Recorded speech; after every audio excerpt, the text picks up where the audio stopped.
DTP Anil Malik के नेतृत्व में एक बार फिर प्रशासन आज भी तोड़फोड़ करने पहुंचा। आज मंगलवार को नंगलिया में तोड़फोड़ की गई, जिसमें कई पक्के निर्माण जेसीबी मशीन द्वारा धराशायी कर दिए गए।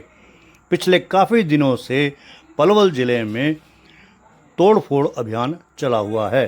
डीटीपी अनिल मलिक ने एक बार फिर दोहराया कि कल 4 जून को बुधवार के दिन जेसीबी मशीन द्वारा यहाँ अतिक्रमण हटाया जाएगा।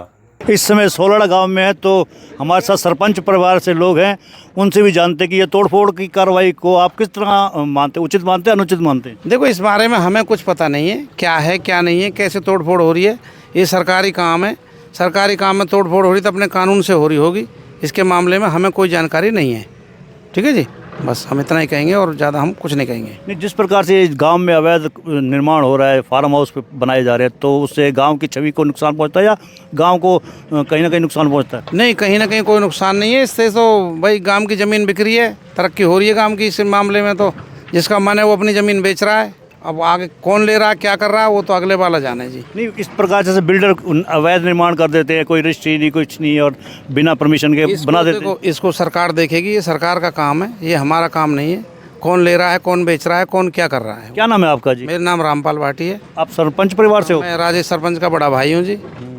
ठीक है जी, सोल्डा से ही जो फिलहाल मौजूदा सरपंच है, उनका बड़ा भाई हूँ मैं। आप क्या कहेंगे जी? क्या नाम है आपका? मेरा नाम कृपाल है जी। ऐसा कुछ नहीं है कि रजिस्ट्री नहीं है रही का, कुछ नहीं है, रजिस्ट्री सारी है रही है जी। और अपने मन से ज़मीन दे रहे हैं किसान, कोई ज़बरदस्ती नहीं ले रहा। इससे किसानों ने फ़ायदा बहुत ज़्यादा। नहीं, जो बिल्डर लेके फार्म हाउस काट रहे हैं उसकी वजह से नुकसान तो है। वे तो जी बिल्डर का काम है, वो हमारा काम ना जी। उसमें हम बिल्डर के लिए कुछ नहीं कह सकें, क्योंकि हमको बिल्डर गलत नहीं है। हमारे लिए बिल्डर गलत नहीं है। बिल्डर ले रहा है जब तो हमारा रेट इतना आया है, यानी हमारा रेट नहीं आएगा। नहीं, आपसे लेके तो बिल्डर आगे बेच रहा है। हाँ। आगे उसकी तोड़फोड़ हो रही है, तो नुकसान तो लोगों का हुआ। हाँ जी, नुकसान तो है रही हो। देखो, कस की रजिस्ट्री है, कहीं ने प्लॉटिंग लाई है, उनकी दिक्कत है रही है, बहुत लंबा नुकसान जा रहा हो, जिससे नुकसान है। नुकसान है ना, तो क्या कहना चाहेंगे आप? देखो जी, सरकारी काम अभी हम अब ज़्यादा क्या कह सकें हम। ठीक है जी।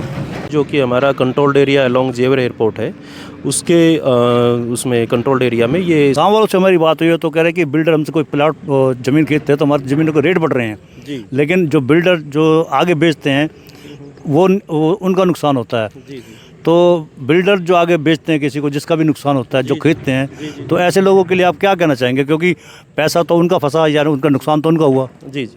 आपने सवाल तो जायज़ पूछा है, लेकिन इसका जवाब मैं अपने एज ए इस पोस्ट पर मैं रहते हुए एज ए ज़िला नगर योजनाकार आपके इस सवाल का जवाब नहीं दे पाऊंगा। तो उसका कारण है क्योंकि ये जो आप बिल्डर और जो कस्टमर और जो बायर्स हैं यहाँ पे जो इन्वेस्ट कर रहे हैं, उनके बीच का एक बायलैटरल एग्रीमेंट या बायलैटरल इनकी जो भी सेल परचेज है वो है, उसमें डिपार्टमेंट की कोई इन्वॉल्वमेंट नहीं है। तो उसके बारे में मैं तो मतलब कुछ भी जवाब देता हुआ भी शायद आप समझते होंगे कि मैं अच्छा नहीं लगूंगा। तो जो लोग हैं, जो कॉलोनाइजर है, जो अवैध निर्माण करता है, या फिर जिन्होंने उस अवैध कॉलोनी में कोई भी प्लॉट या इस तरह का स्ट्रक्चर या कोई भी ज़मीन अगर खरीदी, तो उनसे ही जाके पूछना बेहतर होगा। नहीं, मैं सवाल आप दूसरा तरफ ले गए। मेरा कहने का मतलब कि आप उनको क्या एडवाइस देना चाहेंगे जो फंस चुके होते हैं? अगर कुछ इस तरह की एडवाइस वाली बात पूछे तो मैं एडवाइस तो यही देना चाहूँगा कि भाई अवैध निर्माण जो इस तरह के हो रहे हैं तो उनमें इन्वेस्ट ना करें, और कुछ भी इन्वेस्टमेंट करने से पहले एक बार आके कार्यालय में वेरीफाई करवा लें कि ये जो ज़मीन है इस पर लाइसेंस डिपार्टमेंट से दिया गया है, नहीं दिया गया है, और इसने रेरा रजिस्ट्रेशन करवा रखा है कि नहीं करवा रखा है। बहुत सारी चीज़ें होती हैं। एक बार वो आके अगर पूछेगा तो हम उसको सारी चीज़ें क्लैरिफाई कर देंगे। लेकिन जो आप जो कह रहे थे ना कि भाई वो पैसा फंस जाता है उसका, या जो ये कॉलोनाइजर जो है उनको वो लालच दे के या लुभा के या कुछ भी इस तरह के, है ना, तो उसके बारे में मैं कमेंट करता हुआ अच्छा नहीं लगूंगा। तो ये तो आप उन्हीं से बेहतर पूछ सकते हैं। तो हमारे बीच में डीटीपी अनिल मलिक, जैसे कि आप देख रहे हैं, तोड़फोड़ अभियान चल रहा है प्रशासन का।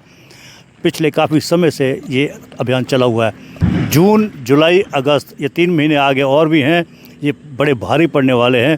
ये अवैध निर्माणों के ऊपर प्रशासन भारी पड़ने वाला है। जून, जुलाई, अगस्त 3 महीने कम से कम तो ऐसा लग रहा है प्रशासन ने कमर कस ली है। बहरहाल, आप हमारे पेज को लाइक करें, कमेंट बॉक्स में एक प्रतिक्रिया अवश्य दें, और एक एडवाइस आखिर में हम भी देना चाहेंगे कि कहीं भी खरीदे आप, डेवलप कर जो अप्रूव्ड कॉलोनियाँ हैं वहाँ पर आप अपना प्लॉट खरीदें। सपनों का घर धरातल पे आप वहाँ बनाएं, अवैध कॉलोनी में प्लॉट ना खरीदें। धन्यवाद। जय हिंद, जय भारत।